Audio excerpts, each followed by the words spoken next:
आज मैं आपसे सबसे पहले बात करूंगा प्रोस्टेट के कारण होने वाली परेशानियों के बारे में। प्रोस्टेट, जिसको आम भाषा में हम गुदूद बोलते हैं। दोस्तों, प्रोस्टेट ग्लैंड हम सबके मेल्स के यानी आदमियों के शरीर का एक नॉर्मल हिस्सा है जो जन्म से ही अंदर होता है। लेकिन जैसे जैसे आदमी की उम्र बढ़ती है, प्रोस्टेट ग्लैंड का साइज़ बढ़ने लगता है। साइज़ बढ़ने से प्रोस्टेट ग्लैंड पेशाब में कुछ खास परेशानियां पैदा करने लगता है। आज हम इन सब परेशानियों के बारे में समझेंगे और ये समझेंगे कि उसका उपचार कैसे संभव है।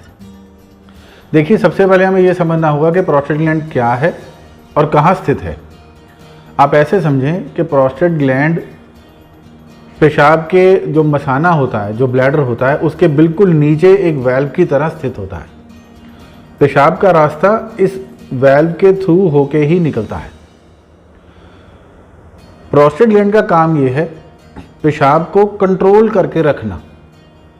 जब आपको पेशाब नहीं करना है, जब पेशाब की फिलिंग अंदर चल रही है, ब्लैडर मसाना भर रहा है पेशाब के साथ, तो पेशाब को लीक ना होने देना, लीक होने से बचाना, ये प्रोस्टेट ग्लैंड का काम है। जब उम्र के साथ प्रोस्टेट ग्लैंड का साइज बढ़ने लगता है तो प्रोस्टेट के इसी फंक्शन में कुछ प्रॉब्लम्स आनी शुरू हो जाती हैं। याद रहे कि पेशाब करने के लिए प्रोस्टेट ग्लैंड का खुलना बहुत ज़रूरी है। प्रोस्टेट ग्लैंड का मुंह खुलेगा तो पेशाब आएगा, और अगर प्रोस्टेट ग्लैंड का मुंह ठीक से नहीं खुला तो पेशाब में अड़चन आएगी। पेशाब अटक अटक के आएगा, खुल के नहीं आता है। पेशाब की धार कमज़ोर होने लगती है। मरीज़ आते हैं, कहते हैं डॉक्टर साहब पहले से पेशाब की धार अब कमज़ोर होने लगी है। पेशाब कई बार बीच में रुक भी जाता है, रुकता है, फिर उसके बाद फिर से थोड़ा बहुत आता है। पेशाब में जलन भी हो सकती है। इसके साथ साथ पेशाब बार बार थोड़ी थोड़ी देर बाद भी आ सकता है, क्योंकि एक बार में पूरी तरह मसाना खाली नहीं हो पाता। एक आम आदमी एक बार पेशाब करने के बाद कम से कम 4 घंटे, 4.25 घंटे, 4.5 या 5 घंटे तक इंतज़ार कर सकता है अगली बार पेशाब करने के लिए। लेकिन जब प्रोस्टेट ग्लैंड बढ़ने लगता है तो ये समय सीमा कम होने लगती है। इंसान को 2 घंटे के अंदर अंदर भी पेशाब आना शुरू हो जाता है। कई बार तो आधा घंटा, 1 घंटे में भी पेशाब आता है। और ये प्रक्रिया रात में भी जारी रहती है, यानी कि इंसान की नींद में खलन पड़ता है। इंसान बार बार उसको जागना पड़ता है क्योंकि पेशाब लग रहा है। उससे नींद का हर्ज होता है, तो उससे ओवरऑल हेल्थ में भी काफ़ी प्रॉब्लम होती है।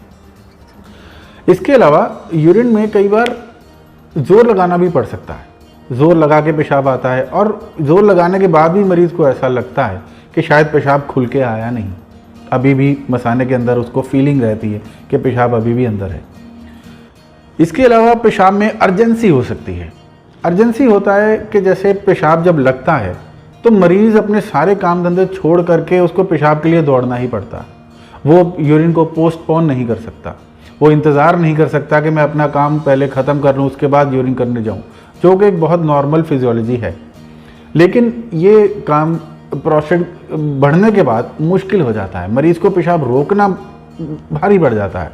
और कई बार ऐसा भी देखने को मिलता है कि पेशाब करने के लिए जब मरीज़ बाथरूम तक गया, उससे पहले ही इतना ज़ोर का प्रेशर पड़ा कि कुछ बूंदें या कई बार काफ़ी ज़्यादा यूरिन कपड़ों में ही लीक कर जाता है यूरिन करने से पहले ही। इसे अर्जेंसी बोलते हैं या अर्जेंसी इनकॉन्टिनेंस बोलते हैं।